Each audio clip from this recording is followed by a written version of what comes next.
Introduction. Being smart in business means knowing what's just around the corner.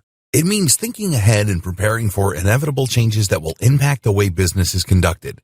This is what allows a business to be resilient and to thrive in a changing environment. Digital marketing is no different. In fact, in his book, The Personal MBA, author Josh Kaufman discusses the value of counterfactual simulation. This means imagining future possibilities and then preparing for them. Let's say that you have a big business that is doing well in a specific niche. Maybe you have a company that sells a whey protein shake. The mistake that some big businesses make is to assume that they're too big to fail and to coast along as they are. But what would happen if another company came along and released a better protein shake for a fraction of the price? What if a new source of protein were to be discovered? What if a study revealed that whey protein was bad for us? Any of these things could happen and could completely shake up even the most established business. The smart company, though, will already have considered these eventualities and prepared for them. This is counterfactual simulation. It's thinking about what's just around the corner and then preparing for those possibilities. As digital marketers, that means thinking about things that could impact on the face of marketing. And one of the things that could have the biggest impact of all? Artificial intelligence. AI and machine learning have the potential to completely change the face of internet marketing, rendering many older strategies obsolete even. Only by preparing for those changes can you ensure that your websites manage to hold their position in the SERPs, that your advertising campaigns remain profitable, and that your services remain relevant. And a lot of this stuff isn't just speculation. It's happening right now. AI is already making huge waves even though you may not realize it yet. It's affecting the way that SEO works, the tools and software we use, and the way that ads are displayed. AI is able to think faster and smarter than any human, and that's especially true when it comes to internet marketing, which is a data-driven pursuit. An AI marketer can create endless amounts of content in a second, doing the work of hundreds of humans. All of that content will be perfectly catered toward the target demographic. AI will run Google. It will manage entire business models. It will run AdWords. And it will run new tools we haven't even dreamed up yet. The digital marketing singularity is just around the corner. This training will help you to prepare and explain several concepts. AI versus machine learning. How to conduct SEO now that Google is an AI-first company. Chatbots. Programmatic advertising. Big data. RankBrain. Digital assistants. Data science. SQL. Latent semantic indexing, and the future of internet marketing. In this training, you will gain a crystal ball with which to gaze into the future of internet marketing and to ensure that you are ready for all those changes when they come. By the end, you'll be better prepared and in a better position than 99.9% of other marketers. What is AI and machine learning? Before we go further, we should first take a look at precisely what AI and machine learning actually are. These are two related but also distinct terms which often get confused. Both will impact on marketing, but in different and unique ways. AI then is artificial intelligence. That means software and hardware designed to act and appear intelligent. Such software is capable of making meaningful choices and conducting activities that we would normally consider the domain of humans. AI comes in two broad flavors. One is weak AI, which is also known as narrow AI. Weak AI is essentially a form of AI that is designed to perform a specific job. An example of this is the self-driving car. This form of AI is capable of knowing the positions of countless cars on the road and being able to respond by steering, accelerating, braking, etc. If you were to watch a self-driving car from the outside, you might think a human were driving. In that way, it does a job that would normally be considered a human role. But at the same time, you can't speak with a self-driving car and you can't ask it how it's feeling. A self-driving car would certainly not pass the Turing test. Note, the Turing test is a test designed to measure the effectiveness of an AI. If you talk to an AI on a chat app and you don't know that it isn't human, then it is considered to have passed the Turing test. Another example of weak AI is used when creating bad guys in computer games. These use programming in order to behave in a human-like manner and to provide a challenge for the player. However, the code is only useful in the context of the video game, and so it's not about to turn into Skynet anytime soon. Weak AI might not sound as exciting, but it is being used for a huge range of extremely exciting things, from helping to treat disease to improving the economy. Conversely, the type of AI that we often see in science fiction is what we know as general AI. This is AI that doesn't just have one purpose, but that is designed to do everything that a human might be able to do.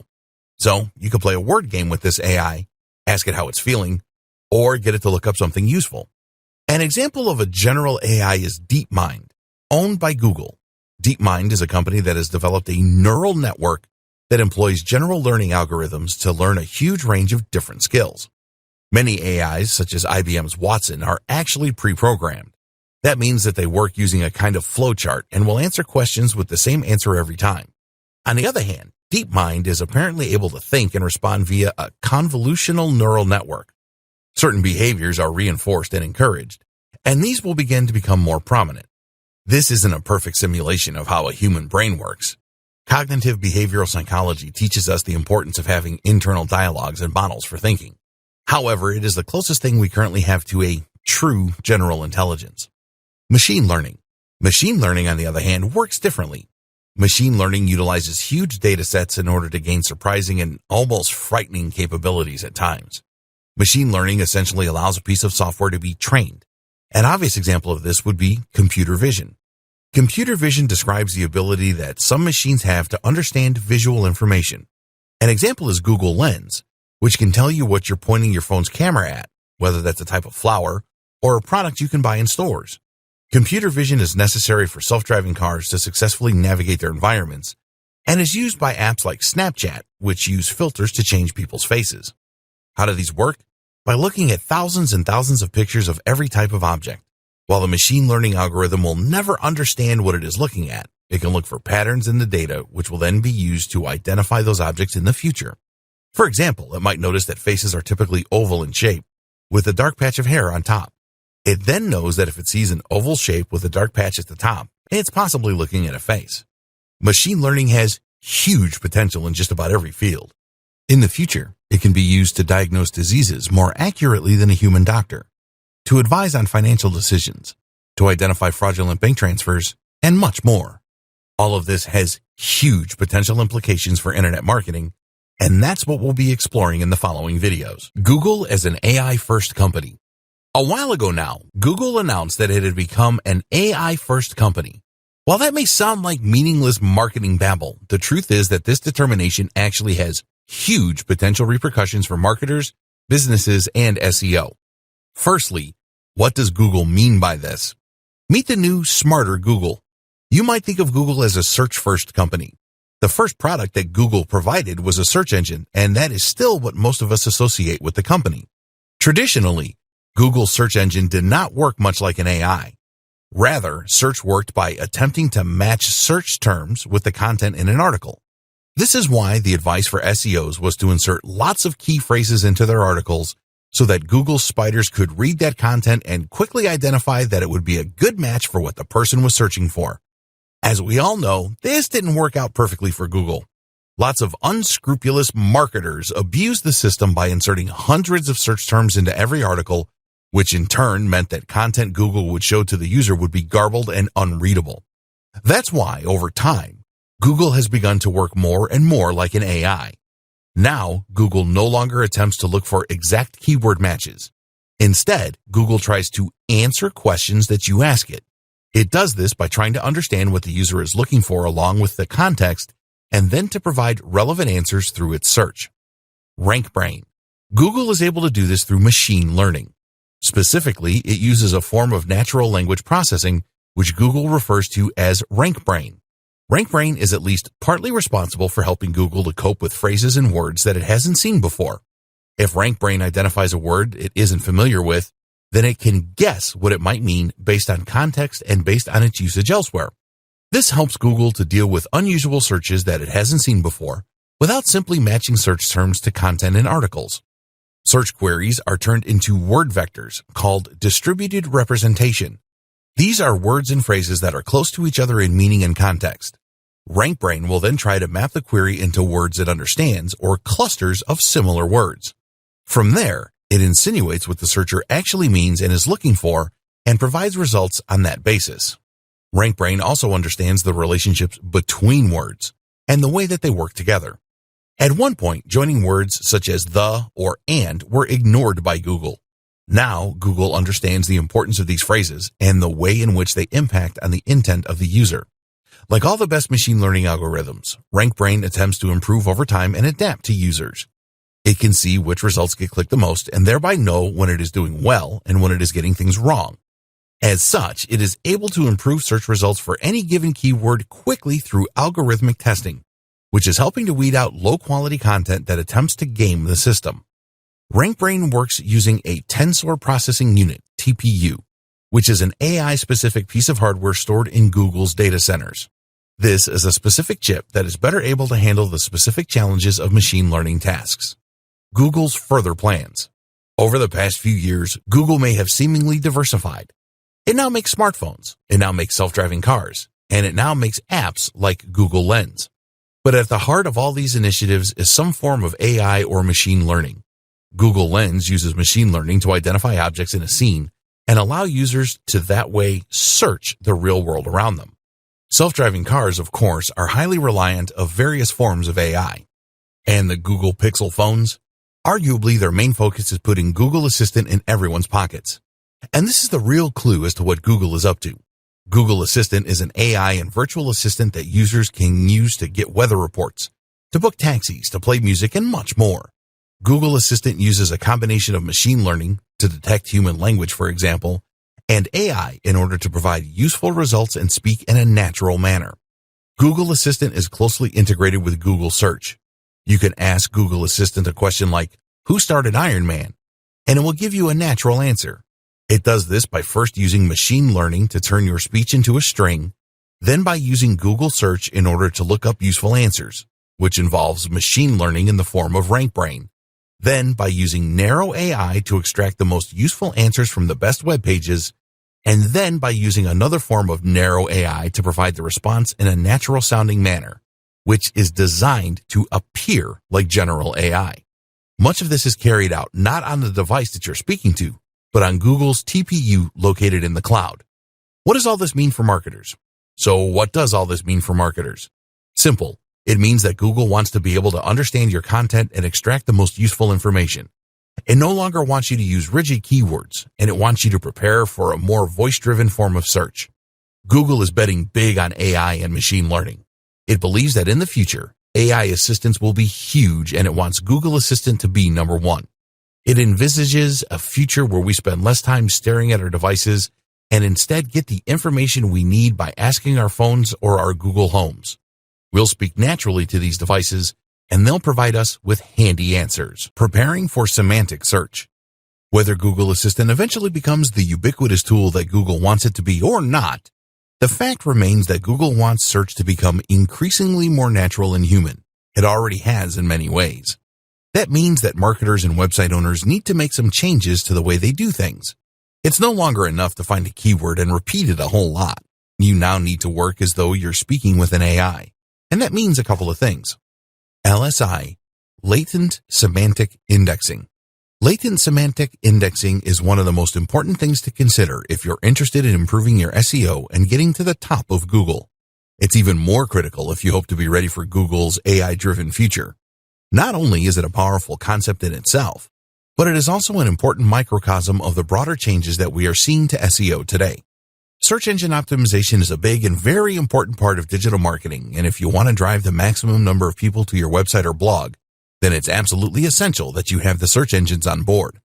In the past, SEO has largely relied on creating tons of content around a certain topic and repeatedly using a set number of keywords or key phrases in that content in order to help Google identify the subject and help the right visitors to find your pages. Unfortunately, a few people began to take advantage of this system and began keyword stuffing by using the same keywords over and over again to the point of distraction. Google had to get smarter, and so it did. Today, using the same keyword too much will get you into trouble. So what does Google do instead? It looks at context and the broader subject of the article. In other words, it looks for synonyms and related terms, and this also gives it the ability to better understand what your page is about. For instance, if you had written an article about decision trees, then in the past, Google could theoretically have gotten confused and brought your site up as a result when someone searched for trees. It may have thought you were talking about decisions about trees. Now, though, it can look for related terms like flowchart and thus help to more accurately match article to reader. LSI actually comes from mathematics and uses a technique called singular value decomposition. This means that it will scan unstructured data and look for the relationships between the words and concepts within. How to handle LSI? So, how do you make sure your site is LSI optimized? Short answer, you don't.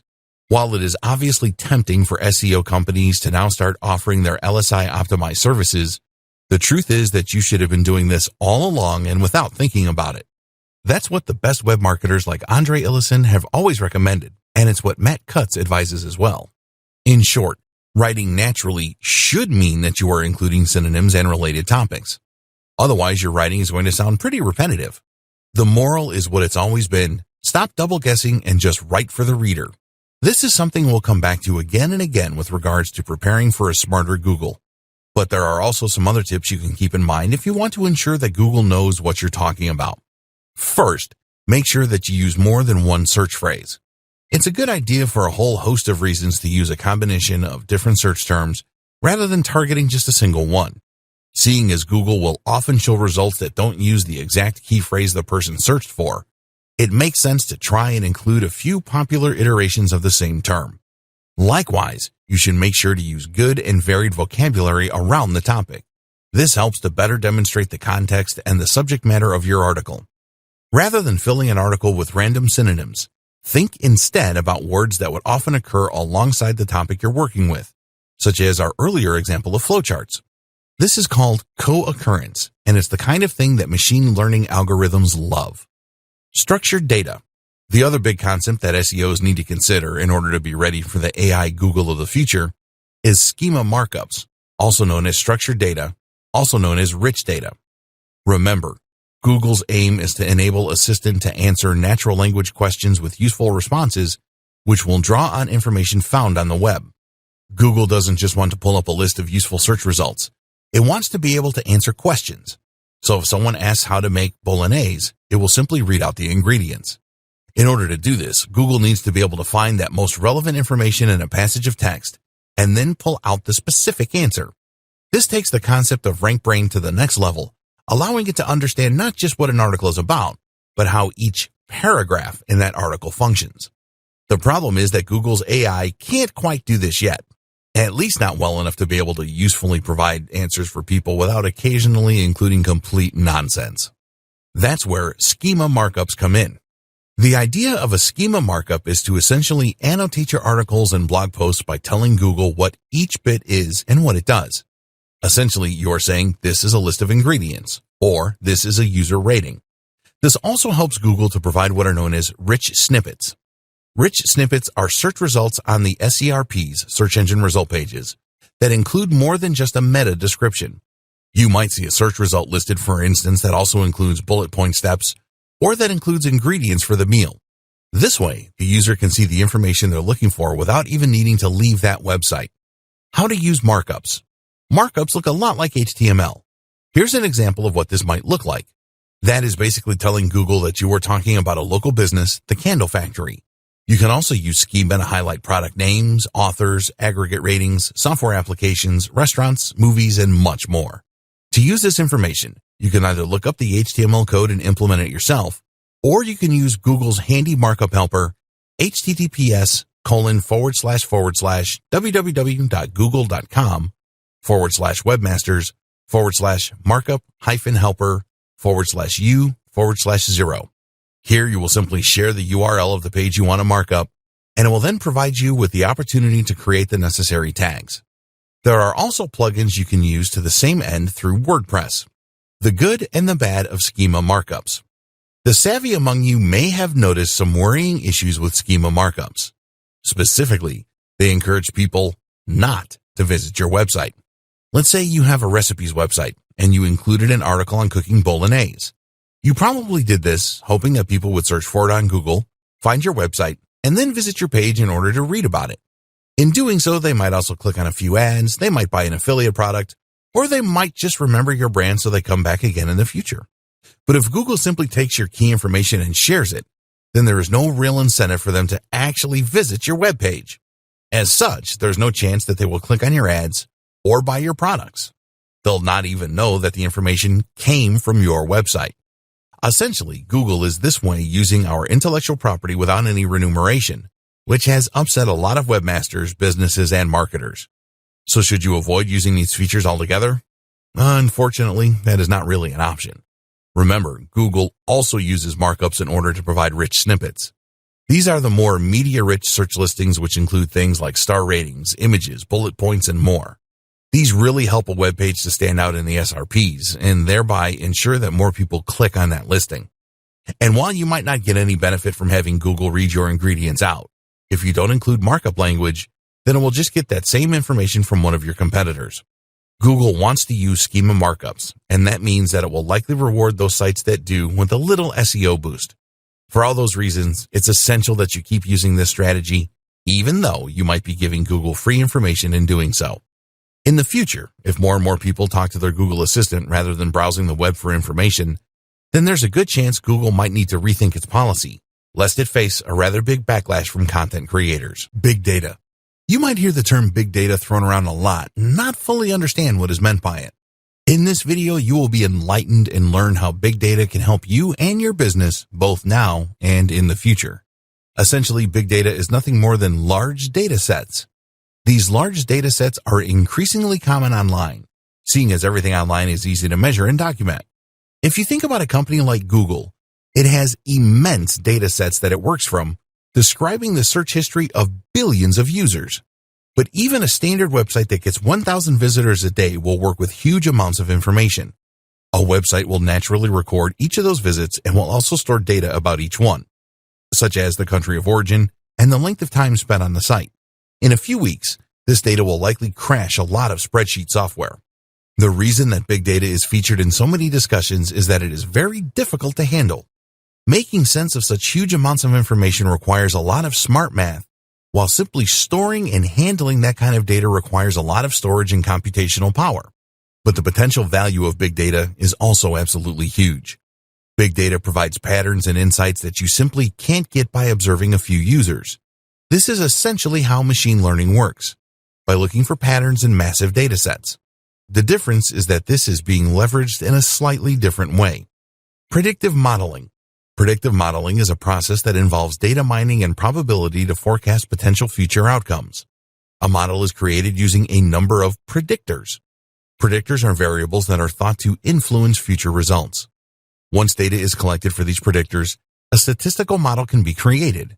That might use a simple linear equation, or it might use complex neural networks. Either way, statistical analysis can then be used in order to make predictions about how things are likely to go in the future. With regards to marketing, this can help provide better customer insights, better lead scoring, campaign nurturing, upselling and cross-selling, personalized product recommendations, and more. Amazon is an example of a site that uses big data in order to provide personalized product recommendations. Amazon doesn't just use a database of items grouped together, which would be almost impossible to maintain, but rather generates data automatically from every single transaction and sale, and then looks for patterns.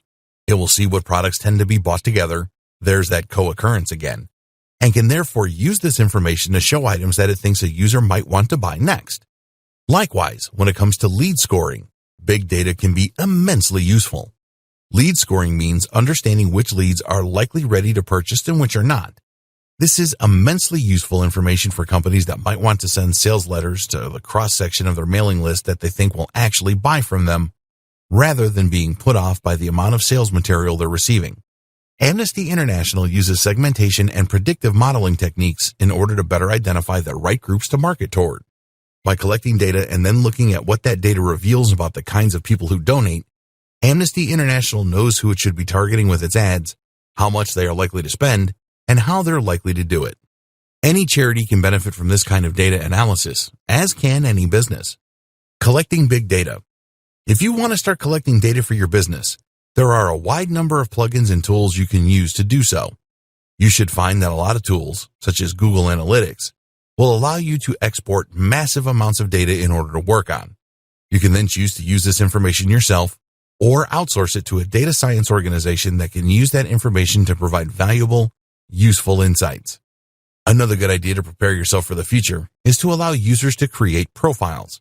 By doing this, you can collect much more data on individual users and in future provide better recommendations on an individual basis too.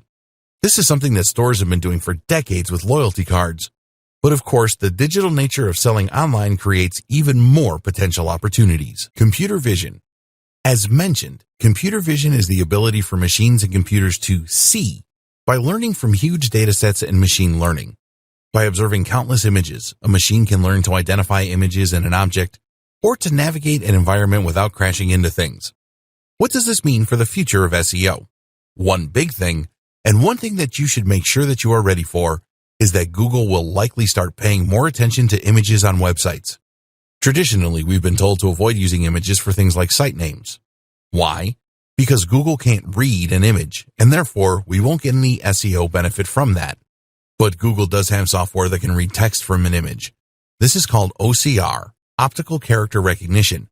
And if you want to see just how good it is, try pointing Google Translate at a foreign language and see it appear in your native tongue in real time.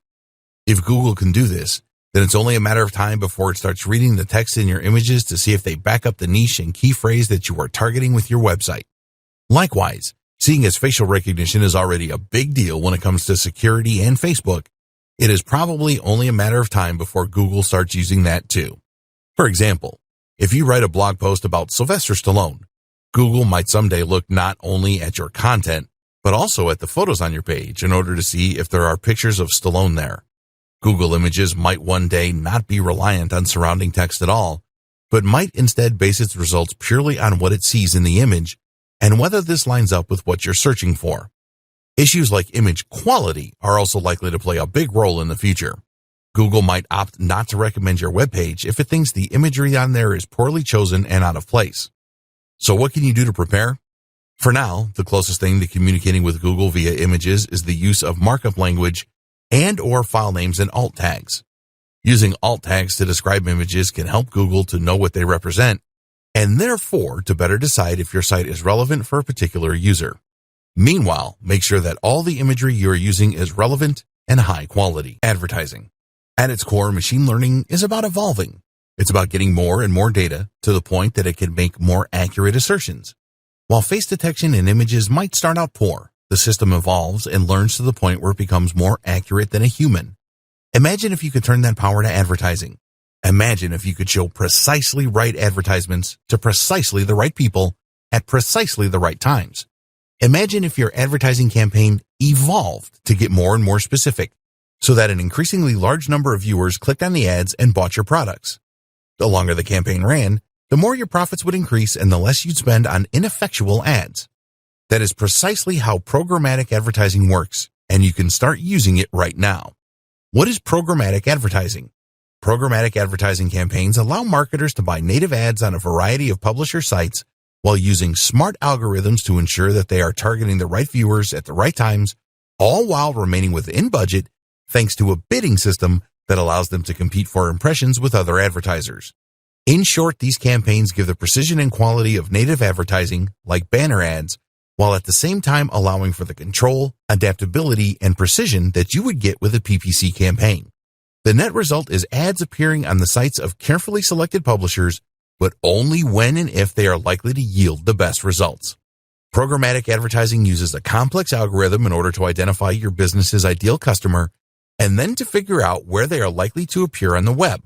It will then show the ads in those places and then utilize a learning algorithm. Instead of going from one publisher to another discussing rates, you allow a bot to do all the work for you. More importantly, though, this means that you won't waste money on an ad slot that no one looks at.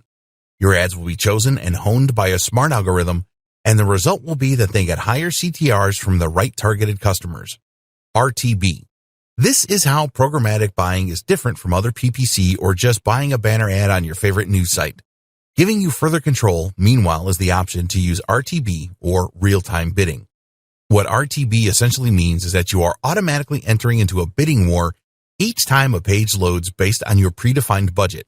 These bidding wars allow your ads to compete with other advertisers around a large selection of different websites that all cater to the specific demographics and context that you have chosen.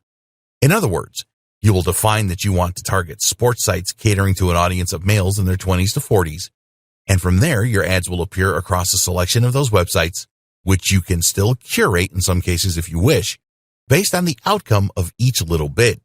This allows you to target your audience across a range of different sites and to avoid paying too much to do so.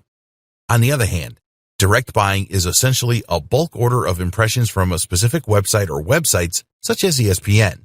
You can still filter your impressions by a range of factors such as location or browser, but essentially you will be targeting a specific site and securing a place on that precise spot. Direct buying is effectively a little more like advertising with a banner ad, while RTB is a little closer to the PPC model. Here you bid for spots across a range of websites, while still having a little more control. Deciding what will work best for you will depend on a number of factors. For instance, your budget is going to come into play as direct buying tends to be more expensive because lower CPIs won't have as many opportunities to appear. It's also worth considering that RTB gives you more flexibility, more data, and more control. You can identify which sites are working best for you, at which times, and for which viewers, and then you can further tailor your approach accordingly. On the other hand, though, if you bid too low using RTB, then you risk your ads not appearing at all. This is in direct contrast to direct buys, which essentially guarantee you your ad spot and that you will eventually be certain to get that number of impressions. This is useful for a company with more concrete goals and a fixed timescale. Likewise, with direct buying, you will be able to more tightly control where your advertising appears and forge a closer relationship between your brand and that of the publisher. So different approaches will work for different marketers and for different purposes. Your job is to decide which works best for you, and the best way to do that may be to dip your toe in and try them out for yourself. How to be more successful with programmatic buying. Programmatic advertising has very quickly risen to prominence in the online marketing industry and is an important new tool for any business that wants to reach a bigger audience. That said, though, even the best programmatic tools are only as effective as the people controlling them, so before you get ahead of yourself, consider these 4 crucial tips to ensure your success. Don't forget the creative component. No matter how well targeted your ads are or how smart your campaign is in terms of exposure, if you haven't invested in the creative aspect, then those ads are going to fall flat. Design your ads well and test to see which designs work best. Likewise, think about your brand identity and how you can strengthen this even through ads that don't get clicked. Choose a programmatic partner who can help you with this aspect. Consider audience and context. Before choosing which publishers to work with, you need to look at the audience they are attracting as well as the context. The ideal partner will be a site that writes about topics related to yours and targets the precise same demographic you are. In some cases, though, you won't be able to find both, and thus you will need to select publishers that provide the best balance. And don't be tempted to ignore context in these situations, because studies show that the same person is far more likely to click on an ad for golf clubs when they are on a golfing website compared with a news site. More to the point, someone who wants a wedding dress is only going to want that wedding dress during a particular time in their life, and this really demonstrates the importance of context. Be willing to spend to begin with. The beauty of programmatic advertising is that you can directly manage your spending in real time to ensure you get the maximum exposure whatever your budget. However, it is highly recommended that you start out with a higher spending limit than you intend to continue with, as this will enable you to more quickly identify what works and what doesn't. Remember, you want more data, and that means you want more clicks. As you tweak your campaign in response to stats and ROI, you will get closer and closer to the optimum setup. But if you don't spend the money up front, then you won't be able to tell if your campaign is working because you won't win enough bids. Spend a little up front and you'll save money in the long run once you settle into your groove. Make sure your ads fit in. The downside of any automated advertising campaign is that you can lose that personal touch. The benefits that come from working with a publisher to develop an advertising campaign that matches the tone and appearance of their overall site and that they will help to promote throughout their content. Unfortunately, native advertising is difficult to scale, which is why so many automatic platforms are popular. To be successful with programmatic advertising, this is something you need to consider. Your ad is targeting the right people, on the right devices in the right context. But is it the right fit for the job? This ad needs to look like a native ad in the same way that a banner ad would. Creating ads that will blend into a number of environments is one way to do this. Another is to choose a tool that allows you to select the brands you want to work with, and then to choose those that are already closely aligned with your own goals and style. Email marketing. The key to success on the web is not just to gain traffic, but also to control that traffic. What does that mean? It means that you need to know how to decide which of your visitors you want to talk to at any time. It means that you need to understand your visitors and to know what they are thinking, what their moods are, and what they're interested in at any given time. And it means you need to know how and when to strike when it comes to selling products or encouraging people to sign up to your mailing list.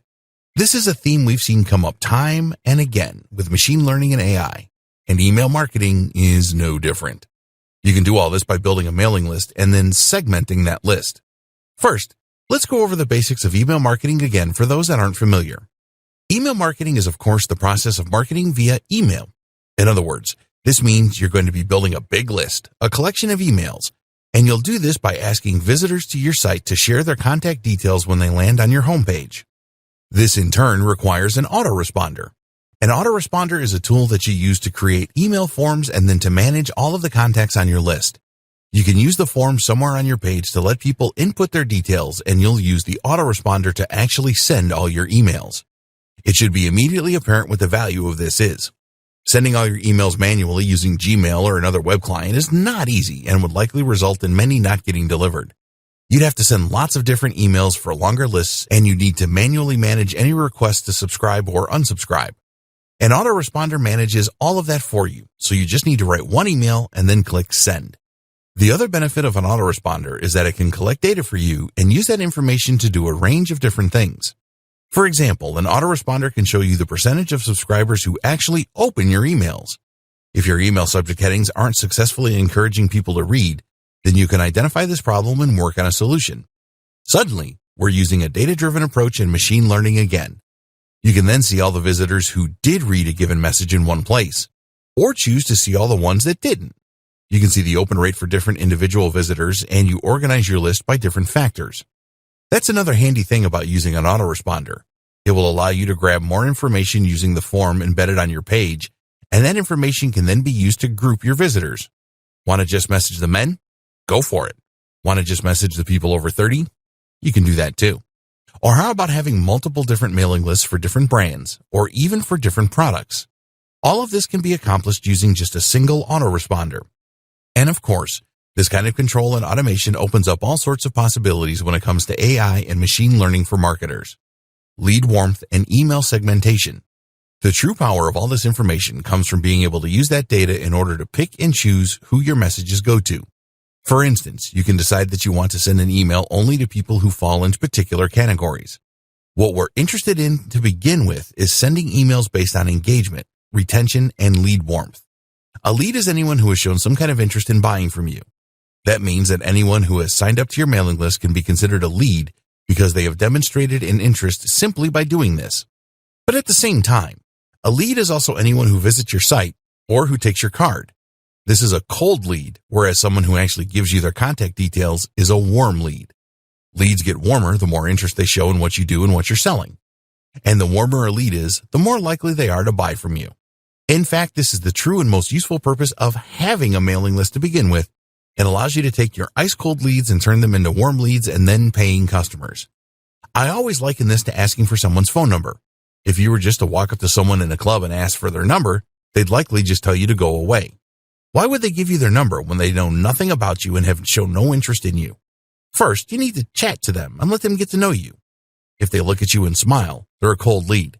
If they respond to your witty banter and tell you their name, they're a warm lead. If they've kissed you or let you buy them a drink, they're a hot lead. And once they're hot, you can ask for their number. This is all about timing. Time this wrong, and they're not going to give you their number because you haven't laid the groundwork. The exact same thing is true with internet marketing. If someone visits your site and you tell them right away to buy your product, they won't. Why would they? You haven't given them any reason to trust you. You haven't told them anything about you. They don't know much about the product.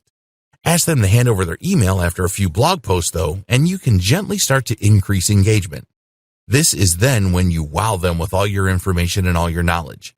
You entertain them a little, and you let them get to know you. If they don't open your emails, that's the equivalent of giving you the cold shoulder.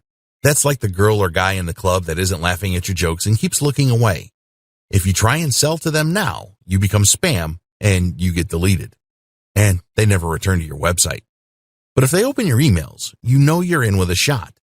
That means you can then send them some more information about your products and get them excited for your product launch. If during that they still keep opening your emails, then you know you've got an even better chance of success. If you now try and sell to them, there's a much better chance they'll buy from you. Using email segmentation, you can do exactly that. You can see which of your visitors are actually opening your emails, are actually clicking your links, and are scrolling down to the bottom. In fact, using cookies, it is even possible to see which of those visitors has been to your website and looked at your products. You can see who has hovered on your products and been tempted to click buy. Email segmentation combined with machine learning. If you have been paying close attention, then you might already have figured out where this is going. Remember when we discussed big data? We said that you could use predictive analytics in order to better rate leads. This is where things could get really interesting for the autoresponders of the future. Imagine if your autoresponder not only segmented your audience and looked at the open rates and engagement, but if it could look for trends across huge data sets. In other words, what if your autoresponder recorded every single person who bought from you and assessed what actions they usually took first? This would allow that machine learning algorithm to better spot when a user is behaving like someone ready to buy and to send them a message tailored to encourage that purchase. This could be combined with smart recommendations in order to improve their likelihood of buying even more. This is already being used by some big brands, so it's only a matter of time until more of us get access to this same amount of precision. Tips marketers can follow now. For any of that to work, you also need to make sure that people are signing up to your mailing list in the first place. Again, this will help us to prepare for the AI-powered future. There are a few ways you can encourage this. Firstly, make sure that you show your mailing list wherever you can. At the very least, that should mean that your mailing list is shown at the bottom of your post. At the same time, though, you can also place this in the sidebar so that your list is visible on every page of your site. Another tip is to make sure that you draw attention to it. A mistake a lot of people make is to create their mailing list and then just hope that people see it. Far more effective is to occasionally tell people about it and to explain in your post why it's a good opportunity and why people should be excited to sign up. Here's the thing, though, you should always be honest. The aim of a mailing list is not to grow it as much as you possibly can. Instead, the aim is to grow it as much as you can with only highly targeted visitors. If your visitors have no interest in what you're offering through your list, then you will just frustrate them and effectively be spamming. Chatbots. Chatbots are an increasingly popular tool for marketers, business owners, and webmasters. So what is a chatbot? Essentially, a chatbot is a minuscule AI that will normally live on a website and will which then be able to answer questions and engage in basic conversation. Very often, chatbots are used in customer service. This way, a website can answer commonly asked questions and significantly lighten the load on its customer service team. The company can provide the support it wants to for its buyers without spending a huge amount on extra members of staff and call centers.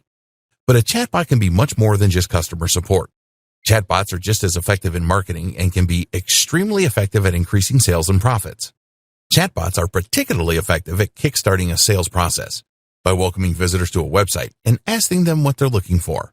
Instead of relying on UX to try and guide the visitor to the right part of the page, a chatbot can instead simply ask what they are hoping to buy and then take them to that page.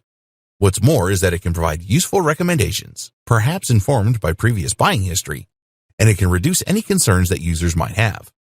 Chatbots can even get information from customers by asking them their budget or what it is they're looking for. Even if they don't buy, you now understand their intent, and you can use this information to hone your marketing strategy further. Some pundits argue that in the next few years, 85% of business might be done through chatbots. So how can you get started? 80% of businesses say they want chatbots in place by 2020. Facebook chatbots.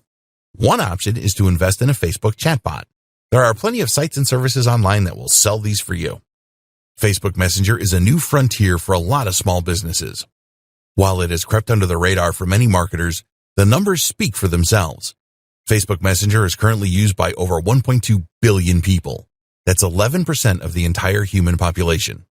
And what makes Messenger even more powerful is that it can be embedded into your website. Over 20 million pages use messaging, and that number is growing.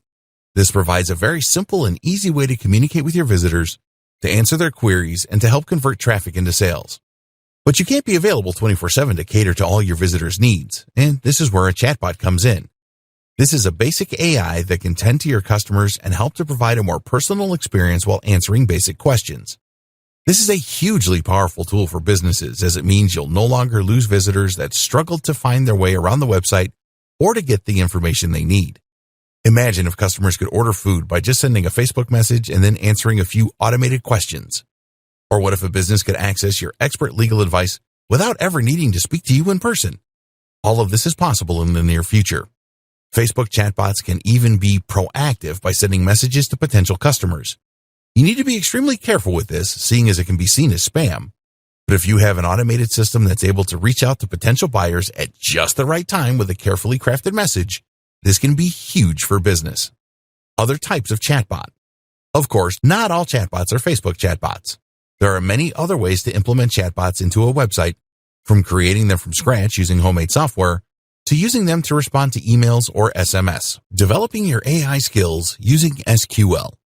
If you want to ensure you aren't left behind by developments in AI and machine learning, then it may pay to learn relevant skills that you can use to implement your own strategies. At least by understanding the tools used in AI and machine learning, you will be able to navigate these new horizons and make smarter decisions for your business. One of the key concepts to understand then is SQL. SQL stands for Structured Query Language and is a declarative language that is used to store and retrieve information from a database. If that sounds like gobbledygook, it basically provides a set of commands you can use to manipulate large data sets. SQL is crucial for data science and machine learning. It takes a number of forms, such as MySQL, SQL Server, and SQLite. Each uses a slightly different dialect to achieve the same thing: interact with relational databases.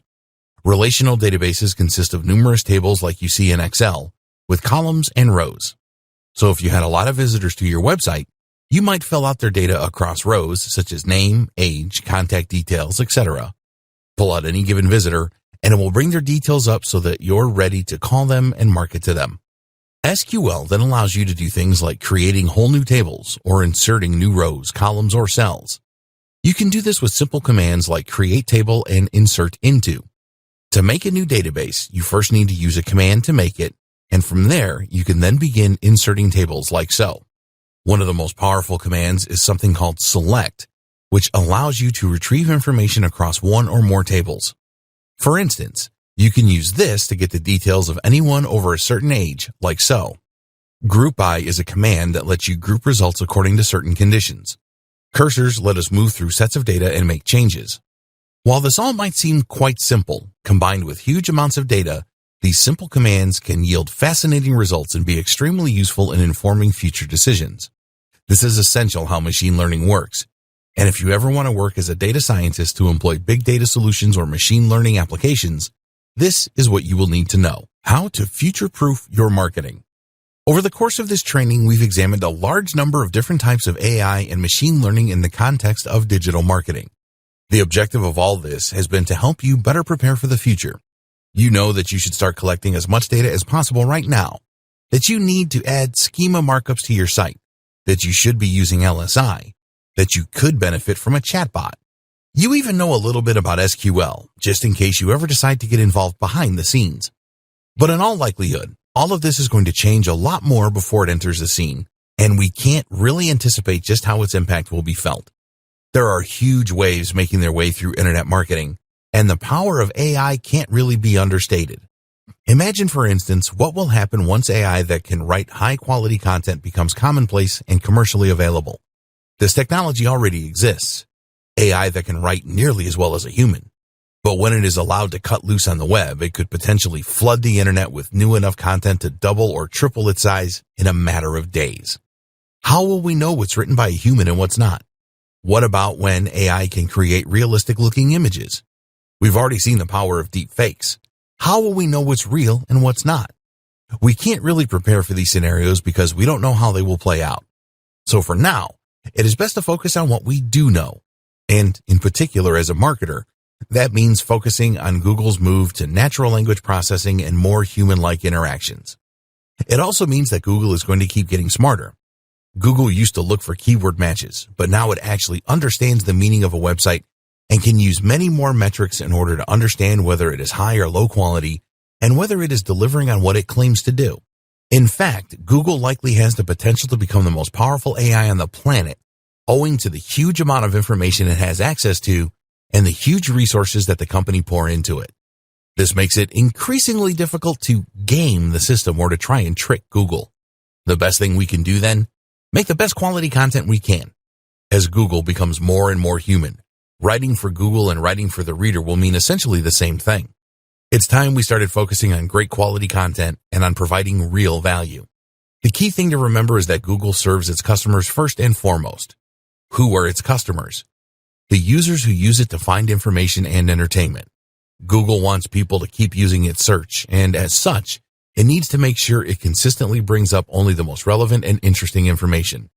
As long as you are concerned with creating great quality content for your readers, then your goals and Google's will be aligned. Thus, each time it gets a little bit smarter, that will work to your favor instead of being something you need to worry about. As Google gets smarter, it will find more ways of identifying the best quality content. And so, if you're focused on delivering that, Google will find more ways of connecting you with your audience. Combine this with more data collection and a generally more data-driven approach to marketing, and you'll be ready for the future of the industry.